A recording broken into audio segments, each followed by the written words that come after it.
I'm the founder of Parity. We founded in 1982 as a part-time business to supplement my income, and very quickly saw a lot of opportunities in software development. My background is in artificial intelligence, which I sort of studied in 1985. I did a master's in pattern recognition. There weren't too many opportunities in those days in artificial intelligence, but very quickly learned that accounting systems were very important to every company. And so we started selling accounting systems with that, a bit of hardware, a bit of networking.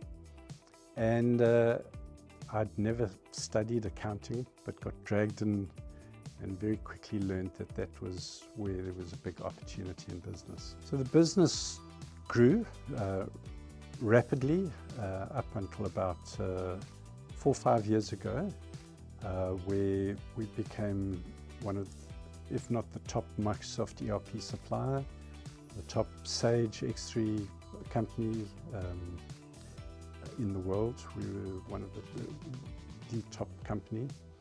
And the numbers of our staff also grew, and we suddenly learned that to manage that sizable number of people became quite difficult. We were approached by quite a few companies to acquire us. Some were attractive, some weren't, but we weren't that serious in selling. But up until about just before COVID, we thought, no, we'd like to sell, and we started entertaining a few opportunities. Yes, we did try a few approaches ourselves, and we weren't very successful.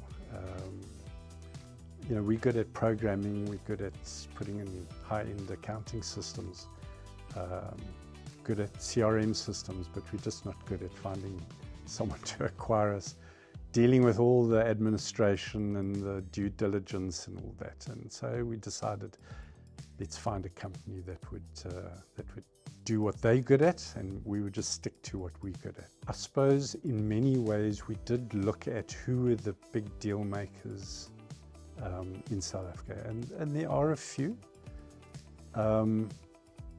but definitely Benchmark stood out as a company that was doing really good quality deals. They had a sizable team. They had a team both in Cape Town and in Johannesburg. I was based in Cape Town. The rest of the shareholders were based in Johannesburg. So it made sense for us to find a company that had firstly a national footprint, and then of course they've got an international footprint as well. And I think the reputation, we wanted a company that was ethical. We wanted a company that had professional staff, someone that would match our ethical standards, and of course had customers that were looking to acquire businesses. Yes, we were reticent about handing over the reins and the management to another company, but the quality of the opportunities that Benchmark gave us were really good. It was a difficult decision. So the process was meeting the initial team, being introduced to the process that Benchmark goes through. And I think we were impressed with that because it set out very clearly for us the steps that were going to be taken to lead us down this path. And I think we were very comfortable with that, knowing that there were actually professionals doing that part of it. The fact that they would send through opportunities and we would just say, no, not interested, or yes, we are interested. And that took literally a few minutes of our time to look at a proposal and say, yes, that's a good opportunity. And if I'm not mistaken, they must have brought 25 opportunities at the initial stages through to us. And I think that really helped us, so that that initial meeting with Benchmark set the road and the path for us to follow. The big thing is we signed up with Benchmark prior to COVID. And soon after that, COVID came in. And I think we were all a little bit worried.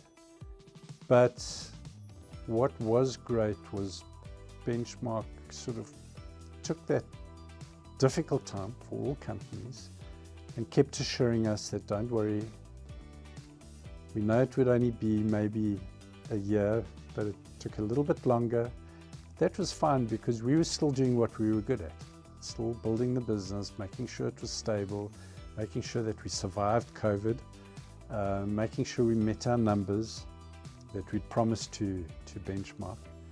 And they were able to carry on what they were doing. What was important for us was that the employees would be looked after. That was very important for me because I was the exiting shareholder. So it was very important for me that the employees were happy. And so the whole, although I had a controlling interest, it was important that all the shareholders were happy. And the due diligence process with one of the world's top auditing companies was a lengthy process. But we got through it with flying colors, and we were very happy with that process. And then, of course, Benchmark negotiating, making sure that everyone, both buyer and seller, were happy. So yes, very happy with how the deal went. If I had to go through this again, definitely Benchmark.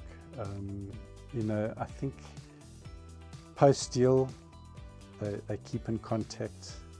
I would say the answer to that is I've already sent to them 2 possible opportunities. I wouldn't do that to friends that I have that are going down that same path of looking at someone to acquire them. Definitely could recommend Benchmark. That's an interesting question. As a non-executive, whilst Benchmark was trying to find someone to acquire us, I was mountain biking, hiking. Since then, I'm doing all sorts of things that I enjoy now. Still program. I love what I did then. Still enjoy doing it now. I climbed Mount Kilimanjaro with my wife, and still do lots of things that I enjoy.